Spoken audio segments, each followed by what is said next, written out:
Diduga akibat korsleting listrik, sebuah bangunan berlantai 3 di Samarinda terbakar. Banjirop di Pontianak genangi jalan, rumah warga hingga sekolah.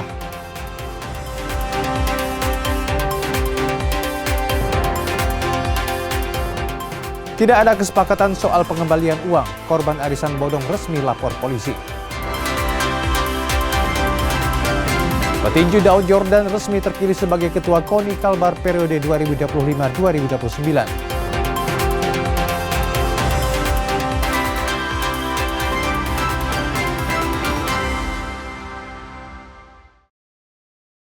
Halo, selamat pagi saudara, apa kabar? Anda menyaksikan Kompas Pagi hari ini 9 Desember 2025. Saudara, seperti biasa menemani aktivitas Anda pagi hari ini, selain 4 sorotan tadi, sejumlah informasi penting lainnya juga telah kami siapkan untuk mengisi ruang informasi Anda. Bersama saya Fiza Herwin, selama 1 jam ke depan, segera kita simak Kompas Pagi selengkapnya di Kompas TV, independen, terpercaya.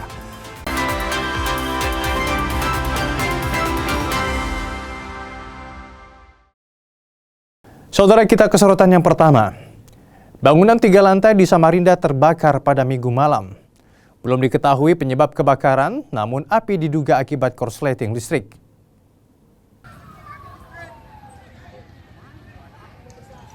Sebuah bangunan tempat usaha 3 lantai di Jalan Sirat Salman, Samarinda terbakar hebat pada Minggu malam pukul 19.03 WITA.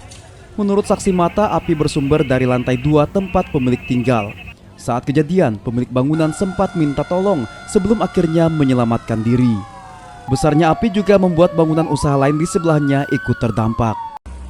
Dari atas enggak, lantai 2 pertamanya kan. Pertamanya dari atas? Iya.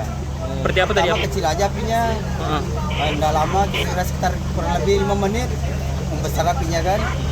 Terus pemiliknya bang, ada nggak di lokasi? Tahu sudah, soalnya tadi pertama kan perempuan yang teriak itu minta tolong. Habis itu pas besar apinya enggak tahu lari ke bawah, dia enggak tahu kemana sudah orangnya. Polisi masih menyelidiki penyebab pasti kebakaran, namun api diduga akibat korsleting listrik. Api dapat dipadamkan 1 jam kemudian setelah 5 unit mobil pemadam kebakaran diterjunkan. Ini pagaran ruko, kalau kita lihat tadi itu ada 4 pintu lantai 2 ditambah dengan di atas itu kayaknya kafe itu, tempat-tempat anak muda ngumpul itu. Berarti 3 tingkat? 3 tingkat. Ya. Ada yang terdampak, Mas? Yang dampak 1 yang ruko sebelah kanan pojok tadi ya. Penyebabnya ya mungkin kayak di Samarinda ini, cuma kita kan harus menunggu dari pihak yang berwenang yang akan melaksanakan pemeriksaan. Jadi diduga awal ya itu tetap korsleting listrik. Tidak ada korban jiwa dalam peristiwa ini. Kerugian ditaksir mencapai ratusan juta rupiah. Rijal Mustafa, Jasmine Jabar, Kompas TV, Samarinda, Kalimantan Timur. Sorotan lainnya, saudara, sebuah rumah di Kabupaten Mempawah, Kalimantan Barat roboh diterjang ombak besar. Pemkab Mempawah bekerja cepat untuk membantu korban. Rumah di Desa Sungai Durian 2, Kecamatan Sungai Kunyit ini roboh akibat terjangan ombak yang begitu kuat. Pemkab Mempawah turun langsung melihat kondisi korban. Wakil Bupati Mempawah, Juli Suryadi Burdadi menyebut, rumah warga yang terkena ombak dekat dengan pemecah gelombang dan hutan mangrove. Juli bilang, idealnya warga harus membangun rumah 20 hingga 50 meter dari batas pemecah gelombang. Memang kondisi alam yang luar biasa, karena di situ ada pemecah gelombang dan dekat dengan segala mangrove. Memang sebenarnya di daerah pantai ini paling tidak 20 meter atau 3 sampai 50 meter sebenarnya. Tapi ini dah kondisi kita kan mau diapakan lagi. Jadi saya berharap nanti mudah-mudahan dari BPBD sudah melihat situasi ini, mungkin nanti bisa kita bantu apa sesuai dengan yang ada. Ini untuk meringankan dari penghuni rumahnya. Mudah-mudahan agak lebih besar gitu. Kita beralih ke informasi soal banjirop setinggi 1 meter genangi rumah warga Jalan Tanjung Raya 2, Kecamatan Pontianak Timur, Kota Pontianak, Kalimantan Barat. Warga yang rumahnya terendam memilih mengevakuasi diri ke tempat aman karena memiliki anak kecil dan lansia. Ya, selamat pagi saudara Kompas TV. Hari ini saya sedang berada di salah satu lokasi terdampak banjirop di Jalan Tanjung Raya 2, tepatnya di Gang Haji Fauzi, Pontianak Timur. Nah, saat ini ketinggian air sudah mencapai selutut orang dewasa, sekitar setengah meter dari tanah, saudara-saudara. Nah, di lokasi ini puluhan rumah warga sudah terendam banjir. Warga saat ini sibuk untuk menyelamatkan barang-barang yang mereka terendam. Beginilah kondisi rumah warga di Jalan Tanjung Raya 2, Kecamatan Pontianak Timur yang terdampak banjirop pada Senin pagi. Air yang tiba-tiba naik membuat sebagian warga panik dan bergegas menyelamatkan barang-barang yang terendam air. Menurut Ketua RT, awalnya air terlihat pasang seperti biasa, namun berselang beberapa jam, air mulai naik hingga merendam rumah warga. Beberapa warga memilih mengevakuasi diri ke tempat keluarganya yang lebih tinggi untuk bertahan sementara waktu. Banjir dari pukul 7.30 sampai sekarang masih masuk airnya dari Sungai Kapuas. Ketinggian air gimana? Ketinggian air lebih kurang 70 cm. Warga di sini sekarang gimana nih Pak? Ada yang... Kondisi sekarang warga pada keluar rumah semua dan banyak mengamankan barang-barang yang ada di dalam. Kemudian ada sebagian yang mengungsi ke tempat yang lebih tinggi. Sebagian warga memilih masih bertahan di rumah untuk menjaga harta benda mereka. Bagus Suhanda, Kompas TV, Pontianak, Kalimantan Barat. Dampak banjirop Madrasah Sanawiyah Al-Irsyad Pontianak harus memulangkan peserta didik lebih awal karena ruang kelas terendam banjir. Berlokasi di Jalan Tanjung Raya 2, Kecamatan Pontianak Timur, MTS Al-Irsyad harus memulangkan peserta didiknya lebih awal karena banjirop terus meninggi hingga menggenangi seluruh sekolah termasuk ruang belajar. Pada jam 8 pagi, air hanya menggenangi halaman sekolah. Namun pada jam 9, air tiba-tiba masuk ke dalam ruang kelas hingga siswa tidak bisa belajar. Ini banjirnya dari sekitar jam 8 lewat atau jam 9-an kurang karena tidak lihat jam. Jadi tidak tahu tiba-tiba air masuk ke dalam pelan-pelan terus sampai ke ruangan. Sampai ke ruangan kelas. Jadi anak-anak diliburkan Pak? Ya. Salah satu peserta didik menyebut ruang kelas terendam setengah meter, membuat mereka tidak bisa belajar di dalam kelas. Dipulangkan karena apa nih? Karena banjir. Sampai masuk ke ruangan? Iya, sampai masuk ke kelas, ke kantin. Jadi nggak bisa belajar sama sekali? Tidak. Jadi guru disuruh belajar di rumah sampai hari apa? Atau cuma hari ini aja? Belum tahu, belum ada infonya. Belum ada infonya. Sejauh ini sih baru hari ini ya? Ya. Lokasi sekolah yang tidak jauh dari Sungai Kapuas membuat sekolah ini rawan terdampak banjirop. Bagus Suhanda, Kompas TV, Pontianak, Kalimantan Barat. Sementara itu, saudara, di Kabupaten Kuburaya, banjir merendam permukiman warga di Desa Sungai Ambangah, Kecamatan Sungai Raya. Meski demikian, aktivitas pelayanan kesehatan di Pustu Kumpai tetap berjalan. Banjir merendam sejumlah fasilitas umum di Desa Sungai Ambangah, Kecamatan Sungai Raya, Kabupaten Kuburaya. Satu di antaranya Puskesmas Pembantu Kumpai. Meski terendam banjir, namun aktivitas pelayanan tetap berjalan. Penyaluran makan bergizi gratis bagi balita dan ibu menyusui juga tetap dilakukan. Tetap beraktivitas, cuman agak terhambat sedikit sih. Tapi alhamdulillah masih bisa beraktivitas karena dia nggak naik kuah, itu hanya di jalan aja. Dan di rumah warga yang rendah aja. Terus untuk kegiatan penyaluran MBG sendiri, apakah juga terhambat Bu atau tetap berlangsung Bu? Tetap berlangsung, walaupun agak ada kendala sedikit, tapi alhamdulillah tetap berlanjut. Sementara itu, salah seorang warga bilang banjir sudah terjadi 3 hari. Selain karena tingginya intensitas curah hujan, juga pengaruh pasang air sungai. Udah sekitar 3 hari. 3 hari. Nah, 3 hari yang besar gini nih.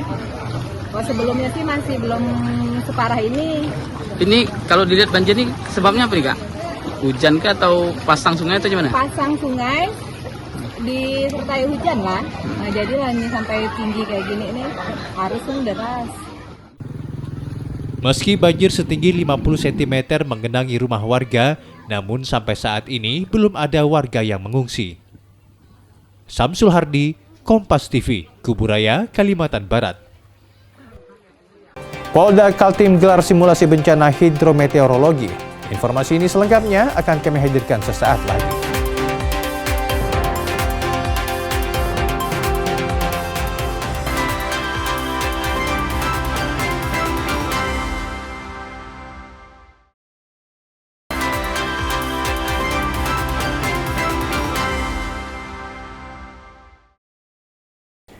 Terima kasih Anda masih bersama kami di Kompas Pagi.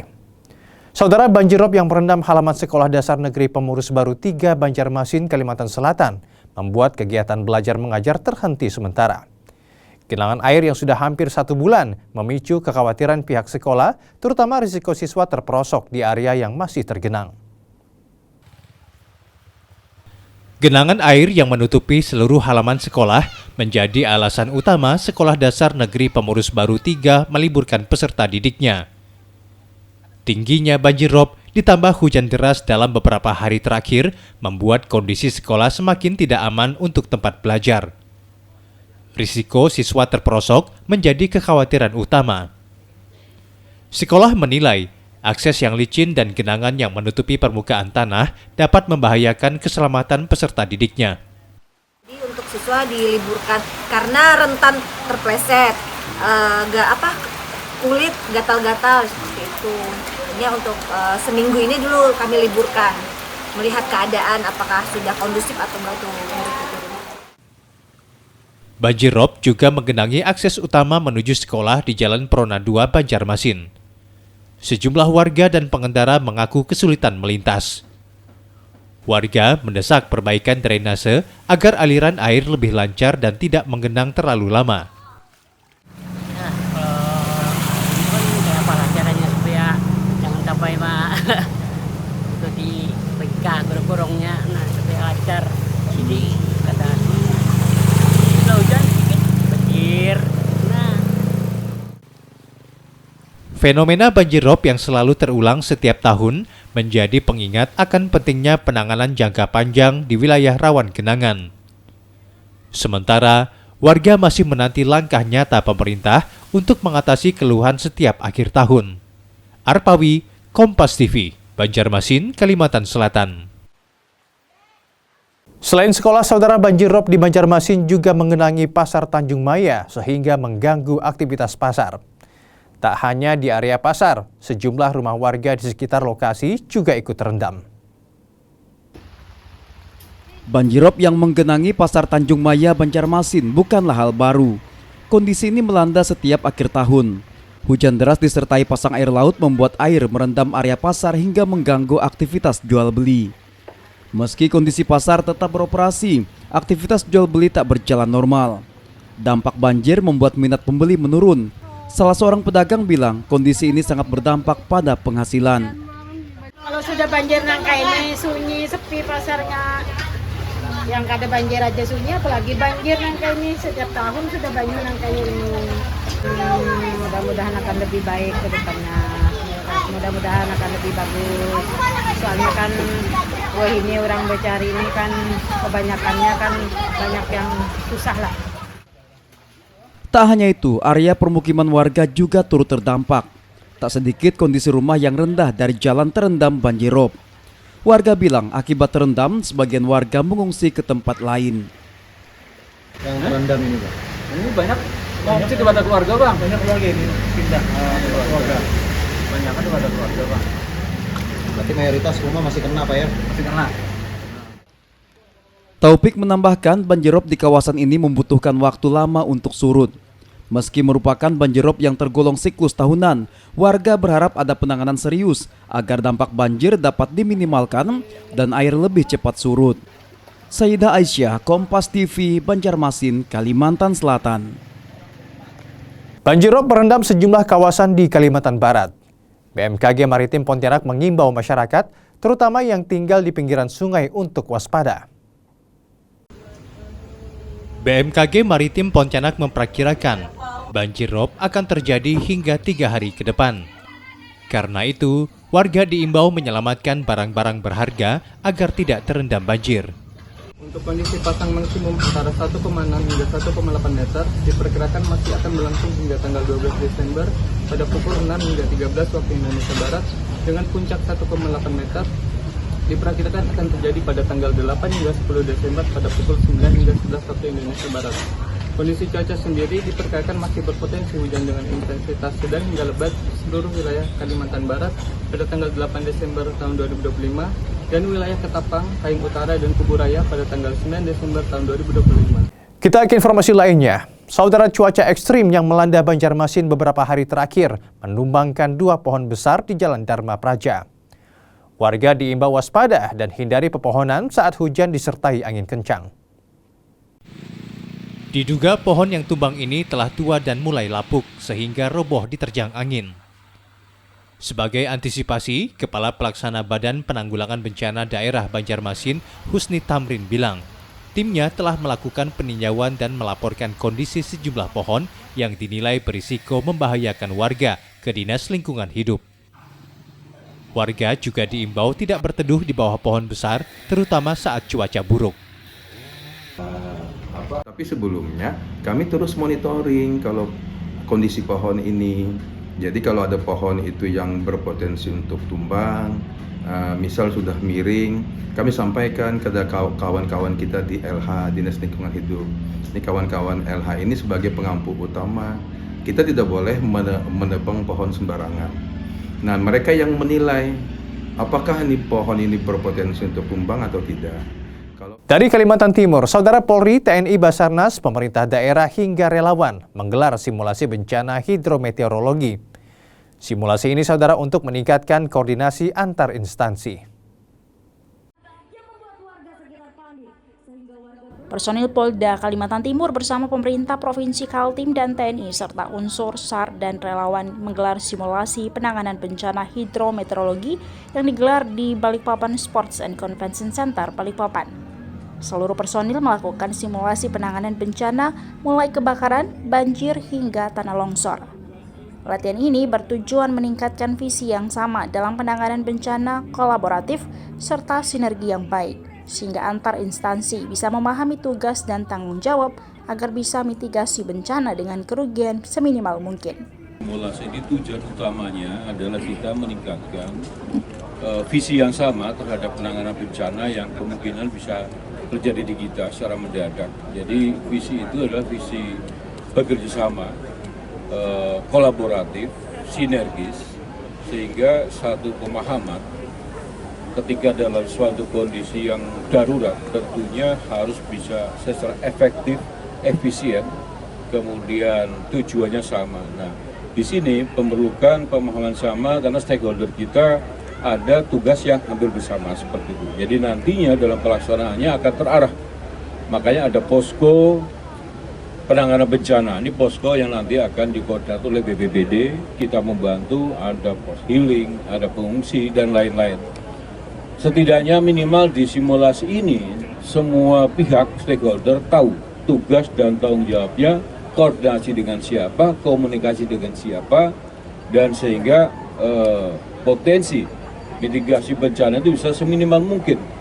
Wakil Gubernur Seno Aji juga menyoroti bencana akibat deforestasi yang saat ini juga mengancam dan kondisinya mengkhawatirkan, sehingga Pemprov Kaltim akan berkonsultasi dengan Kementerian Kehutanan agar tidak terjadi tindak pidana pembalakan kayu ilegal. Sangat penting, bahkan saat ini deforestasi di Kalimantan Timur juga sudah mulai kritis. Kami juga berkonsultasi dengan Kementerian Kehutanan supaya tidak terjadi deforestasi di Kalimantan Timur, tidak terjadi pembalakan kayu ilegal, dan tentu saja ini juga sangat berdampak kepada masyarakat, terutama adalah banjir dan tanah longsor. Sehingga kami selalu sampaikan ke pemerintah pusat. Iskandar Ramir Dahlan, Kompas TV, Balikpapan, Kalimantan Timur. Resmi miliki laboratorium forensik, Polda Kalsel tak perlu lagi kirim sampel pemeriksaan ke Surabaya. Informasi ini selengkapnya akan kami hadirkan usai jeda.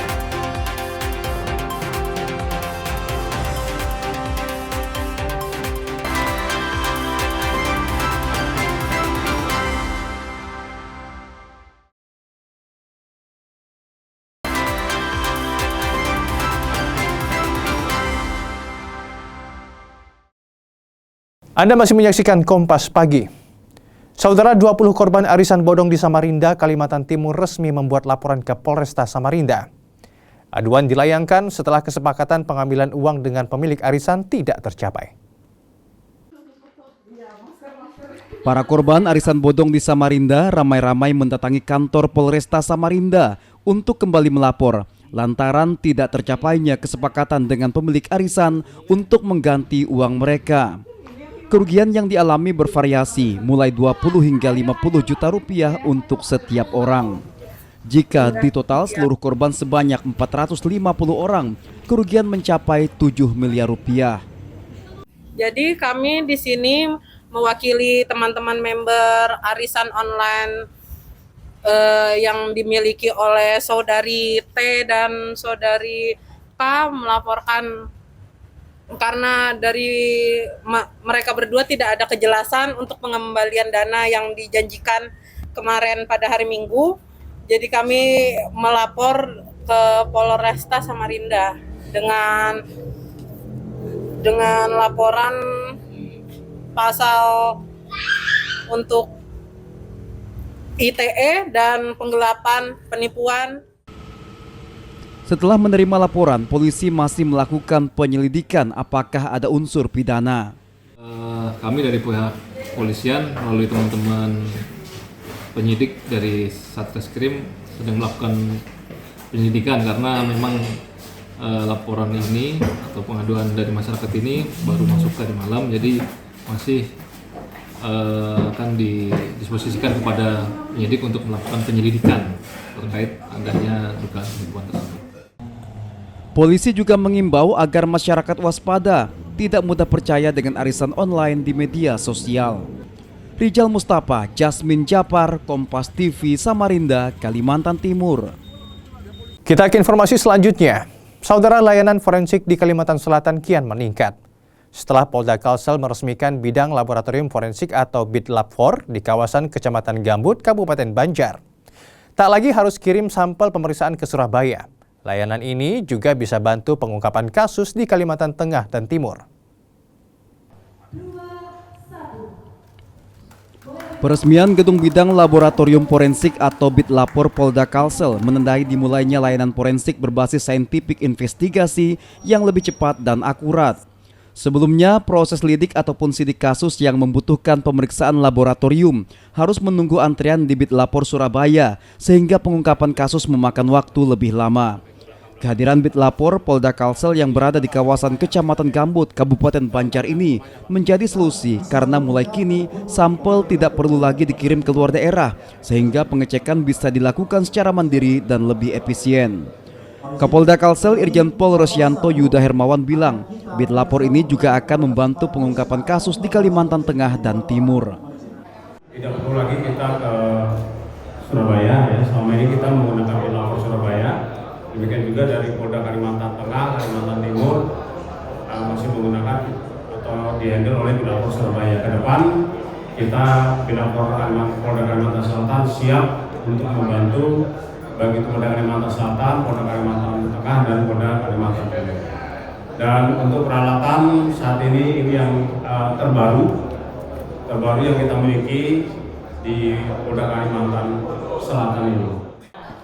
Hingga kini ada 27 personel yang sudah disiapkan di BidLab4 dan untuk mengejar kebutuhan ideal 57 personel, Polda Kalsel akan melakukan perekrutan proaktif dari perguruan tinggi di Kalimantan. Arpawi, Kompas TV, Kabupaten Banjar, Kalimantan Selatan. Kita ke informasi lainnya. Saudara, jelang Natal dan Tahun Baru hingga momen 5 Rajab, Tim Pengendalian Inflasi Daerah TPID Kota Banjarbaru, Kalimantan Selatan lakukan inspeksi harga pangan di Pasar Bauntung. Dipimpin Wali Kota Banjarbaru, Ernalisa Halabi, sidak harga pangan jelang momen Nataru, pastikan harga bahan pokok terkendali dan stok kebutuhan aman digelar di Pasar Bauntung.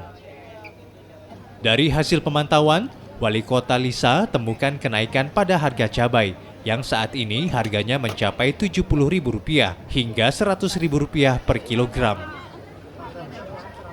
Hal ini dipengaruhi faktor cuaca dan berkurangnya pasokan cabai dari petani lokal. Namun demikian, pasokan bahan pangan dipastikan mencukupi hingga tahun baru dan momen 5 Rajab. Jadi sebagian tadi mereka untuk biasanya ada order ya, dan alhamdulillah pasokannya tetap aman. Mereka biasanya ngambil kayak telur, segala macam, insya Allah tetap aman, tidak ada penumpukan informasinya. Jadi artinya pasokannya aman untuk Banjarbaru. Sementara itu, pedagang beras di Pasar Bauntung Muhammad Zuhdian Nur bilang terdapat kenaikan harga untuk beras Banjar, berkisar Rp500 hingga Rp1.000 per liter. Ada emang kenaikan kalau beras Banjar. Berapa Paman? Kalau beras Banjar ada yang 1.000 seliter, ada yang 500. Yang naik jenis apa tuh? Jenis kayak mayang, siam. Mayang tuh dari berapa jadi berapa Paman? Mayang ini biasanya 12,5, 13. Kenaikan harga ini sudah terjadi sejak setengah bulan terakhir akibat penurunan hasil panen. Namun, pedagang memastikan stok saat ini dalam kondisi aman. Nabila Seva, Kompas TV, Banjarbaru, Kalimantan Selatan. Saudara, arus mudik Natal dan Tahun Baru menggunakan transportasi udara diprediksi alami lonjakan. Hal tersebut didorong oleh kebijakan pemerintah berikan insentif besar untuk turunkan biaya perjalanan udara. Otoritas Bandara Wilayah 7 Balikpapan prediksi libur Natal dan Tahun Baru berdampak pada lonjakan penumpang pesawat. Hal ini didorong adanya kebijakan pemerintah pusat yang memberikan insentif untuk turunkan biaya perjalanan udara. Kementerian Perhubungan menginstruksikan pemberian diskon dan subsidi komponen biaya penerbangan, diantaranya penanggungan PPN 6% yang biasa ditanggung oleh penumpang, penurunan harga aftur, diskon beberapa komponen biaya bandara seperti PJ4U, PJP2U, dan sejumlah biaya lainnya yang umumnya dibebankan ke penumpang. Dengan berbagai kebijakan tersebut diperkirakan harga tiket pesawat turun sekitar 13 hingga 14%. Presiden oleh Menteri Perhubungan itu dengan komponen-komponen tadi yang saya sebutkan diperkirakan akan menurunkan biaya tiket sekitar 13 sampai dengan 14%. Karena ini menunjukkan supaya masyarakat bisa menikmati yang namanya libur panjang dalam rangka Natal dan Tahun Baru. Inilah bentuk kehadiran pemerintah dan kepedulian pemerintah oleh yang akan dirasakan oleh masyarakat sebagai pengguna jasa transportasi udara. Operator bandara juga diminta memperpanjang jam operasional selama periode Natal dan Tahun Baru guna mengakomodir tingginya pergerakan pesawat dan penumpang. Iskandar Amir Dahlan, Kompas TV, Balikpapan, Kalimantan Timur. Sport Day tutup Kompas Gramedia Cup tahun 2025 di Kalbar. Informasi ini selengkapnya akan kami hadirkan dengan serangkaian informasi lain di Kompas Pagi. Tetaplah bersama kami.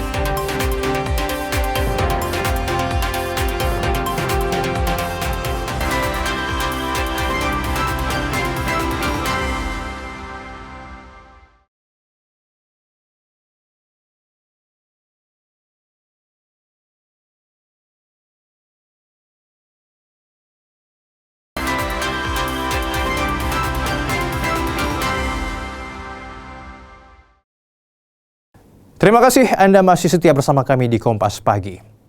Kita ke informasi seputar olahraga.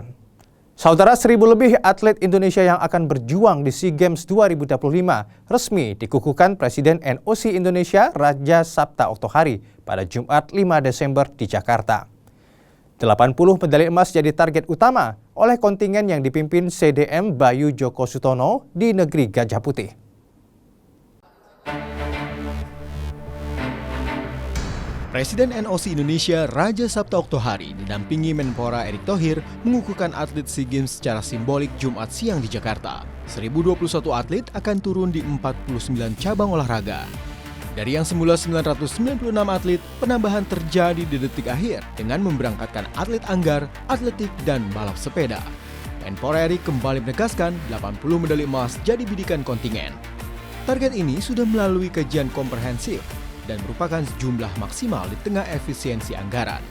Dan mengirimkan atlet sebanyak-banyaknya untuk meraih medali sebanyak-banyaknya itu. Nah, 80 emas itu ya target. Tapi apakah kita berpuas diri dengan 80 emas atau dengan perak? Enggak, kan kita mau lihat yang terbaik. Jadi jangan dibalik paradigmanya. Justru kita memberikan yang terbaik, kita berbuat yang terbaik untuk mendapatkan angka yang terbaik. Kalau untuk target saya optimis untuk mendapatkan medali emas. Persiapan untuk kami MMA itu sudah 1 tahun. Beruntungnya kami disupport full sama Pertacami. Usai dikukuhkan, kontingen bertolak menuju Istana Negara untuk dilepas secara simbolik oleh Presiden Prabowo Subianto. Upacara pembukaan rencananya akan digelar pada 9 Desember. Angga Nurizky, Bimo Wicaksana, Kompas TV, Jakarta.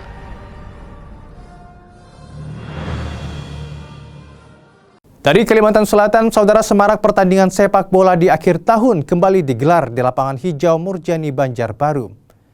Bertajuk Gila Bola tutup tahun Piala Banjarbaru Emas 2025, turnamen ini menjadi pertarungan antar kelurahan usia 40 tahun. Turnamen perebutan trofi Banjarbaru Emas 2025 menonjolkan energi pemain senior usia 40 tahun. Ajang sepak bola antar 20 kelurahan sekota Banjarbaru ini merupakan ajakan menjadikan olahraga sebagai bagian dari gaya hidup sehat.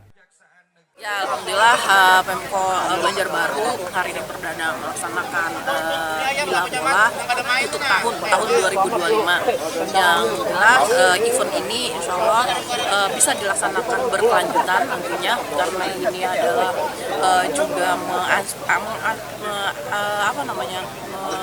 aspirasi juga masyarakat juga tentunya, program-program kegiatan olahraga yang lainnya juga nanti bisa mengikuti. Bukan sekadar merebut trofi Piala Banjarbaru Emas, ajang ini juga menjadi momen menjaga silaturahmi dan memperlihatkan teknik terbaik kepada generasi muda. Dengan semangat para senior, sepak bola yang bermain dan memainkan permainan yang indah dan bagus, maka akan merangsang anak-anak usia kelompok umur produktif untuk lebih giat berlatih dan berprestasi di ajang regional maupun nasional nantinya. Turnamen dengan format sistem gugur ini akan berlangsung hingga 20 Desember dan diharapkan menjadi ruang positif di penghujung tahun untuk mendorong semangat pemain muda terus berlatih meningkatkan prestasi.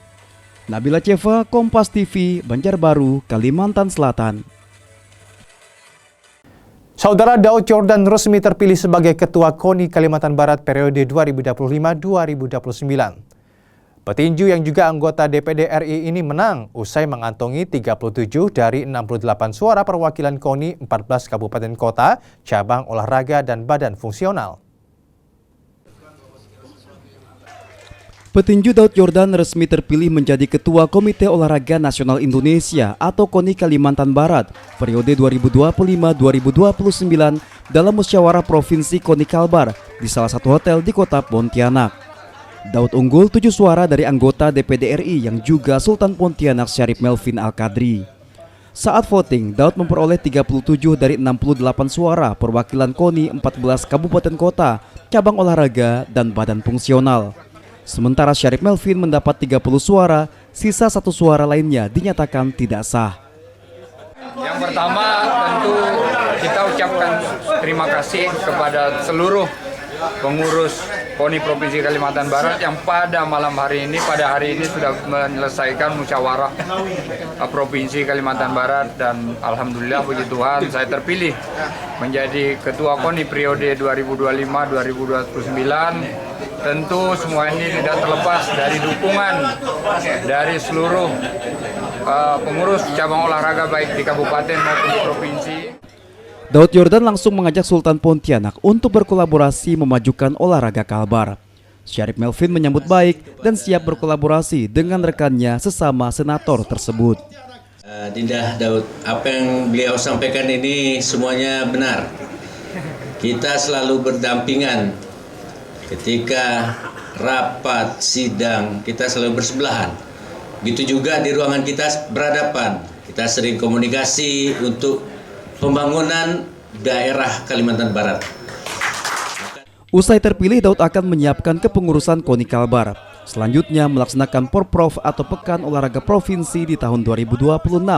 Dan terakhir, evaluasi untuk menghadapi Pekan Olahraga Nasional.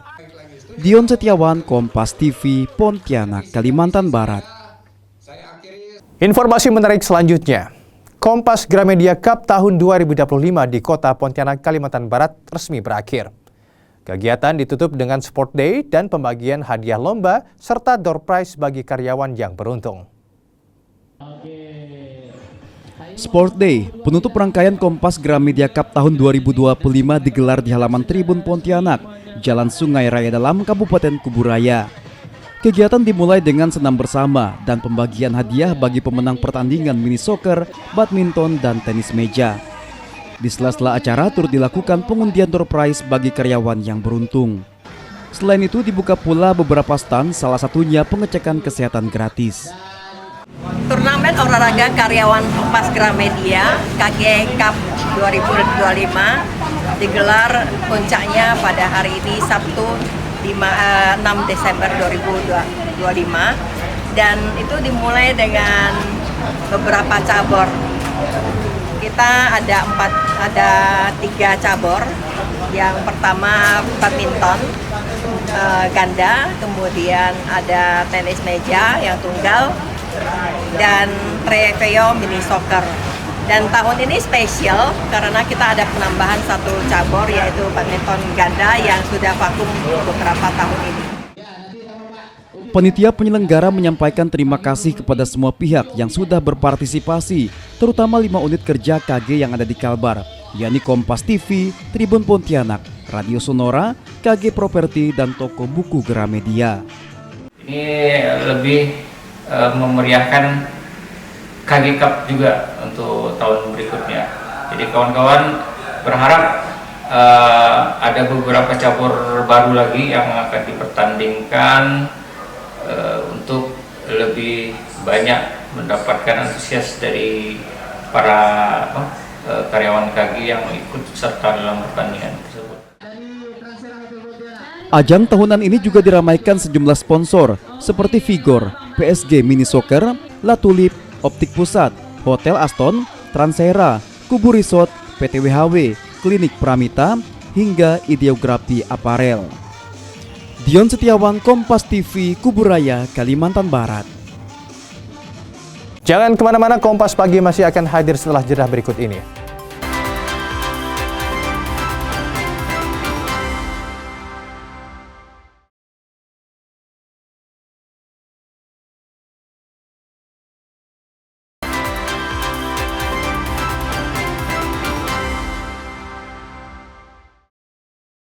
Terima kasih Anda masih menyaksikan Kompas Pagi. Saudara, bagi Anda yang tidak sempat menyaksikan informasi utama Kompas Pagi hari ini, berikut kami hadirkan untuk Anda.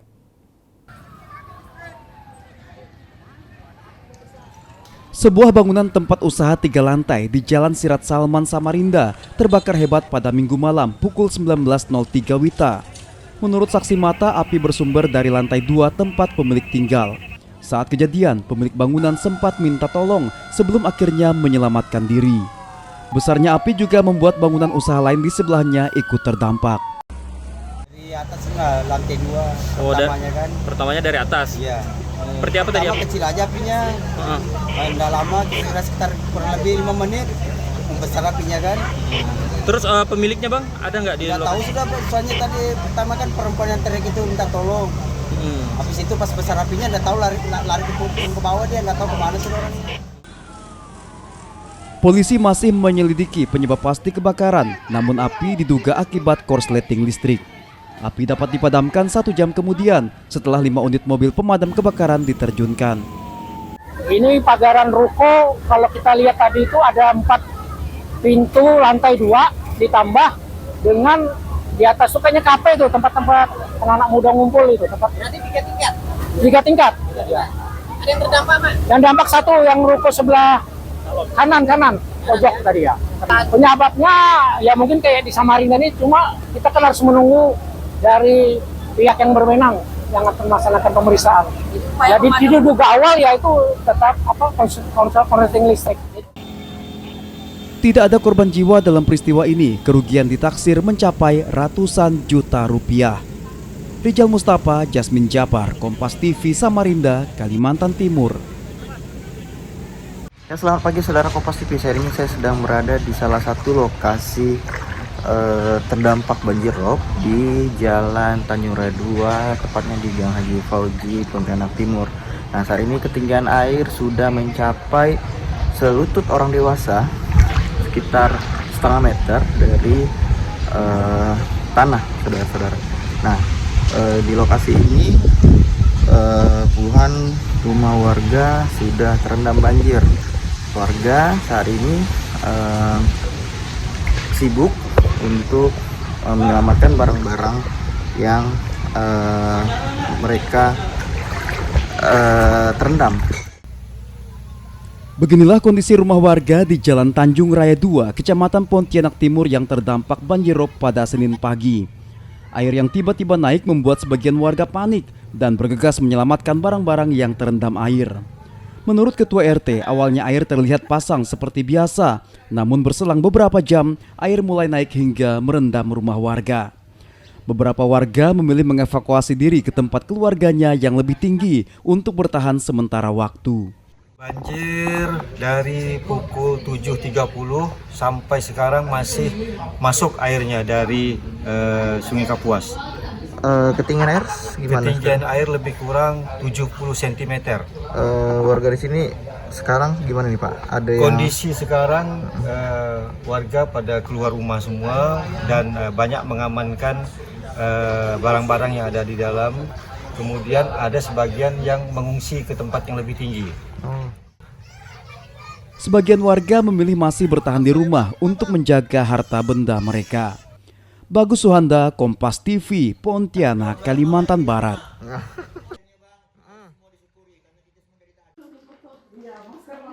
Para korban arisan bodong di Samarinda ramai-ramai mendatangi kantor Polresta Samarinda untuk kembali melapor lantaran tidak tercapainya kesepakatan dengan pemilik arisan untuk mengganti uang mereka.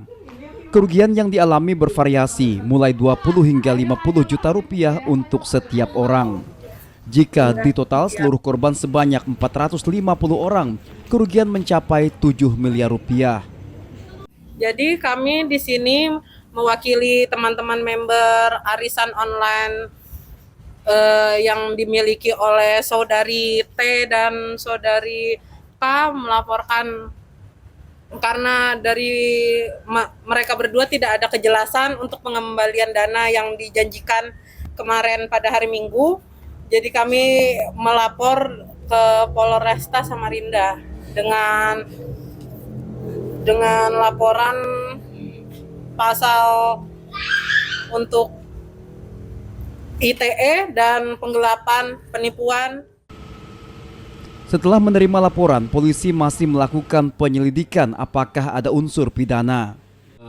Kami dari pihak polisian melalui teman-teman penyidik dari Satreskrim sedang melakukan penyelidikan karena memang laporan ini atau pengaduan dari masyarakat ini baru masuk tadi malam, jadi masih akan didisposisikan kepada penyidik untuk melakukan penyelidikan terkait adanya dugaan penipuan tersebut. Polisi juga mengimbau agar masyarakat waspada, tidak mudah percaya dengan arisan online di media sosial. Rijal Mustafa, Jasmine Japar, Kompas TV, Samarinda, Kalimantan Timur. Petinju Daud Yordan resmi terpilih menjadi Ketua Komite Olahraga Nasional Indonesia atau KONI Kalimantan Barat periode 2025-2029 dalam musyawarah Provinsi KONI Kalbar di salah satu hotel di kota Pontianak. Daud unggul 7 suara dari anggota DPD RI yang juga Sultan Pontianak Syarif Melvin Al-Qadri. Saat voting, Daud memperoleh 37 dari 68 suara perwakilan KONI 14 kabupaten kota, cabang olahraga, dan badan fungsional. Sementara Syarif Melvin mendapat 30 suara, sisa 1 suara lainnya dinyatakan tidak sah. Yang pertama tentu kita ucapkan terima kasih kepada seluruh pengurus KONI Provinsi Kalimantan Barat yang pada hari ini sudah menyelesaikan musyawarah Provinsi Kalimantan Barat, dan alhamdulillah puji Tuhan saya terpilih menjadi Ketua KONI periode 2025-2029. Tentu semua ini tidak terlepas dari dukungan dari seluruh pengurus cabang olahraga baik di kabupaten maupun di provinsi. Daud Yordan langsung mengajak Sultan Pontianak untuk berkolaborasi memajukan olahraga Kalbar. Syarif Melvin menyambut baik dan siap berkolaborasi dengan rekannya sesama senator tersebut. Dinda Daud, apa yang beliau sampaikan ini semuanya benar. Kita selalu berdampingan ketika rapat, sidang, kita selalu bersebelahan. Begitu juga di ruangan kita berhadapan. Kita sering komunikasi untuk pembangunan daerah Kalimantan Barat. Usai terpilih, Daud akan menyiapkan kepengurusan KONI Kalbar. Selanjutnya melaksanakan Porprov atau Pekan Olahraga Provinsi di tahun 2026. Dan terakhir, evaluasi untuk menghadapi Pekan Olahraga Nasional. Dion Setiawan, Kompas TV, Pontianak, Kalimantan Barat. Dan saudara, informasi menarik tadi sekaligus mengakhiri jumpa kita dalam Kompas Pagi hari ini. Terima kasih atas perhatian Anda, tetap terus saksikan Kompas Pagi hanya di Kompas TV, independen, terpercaya.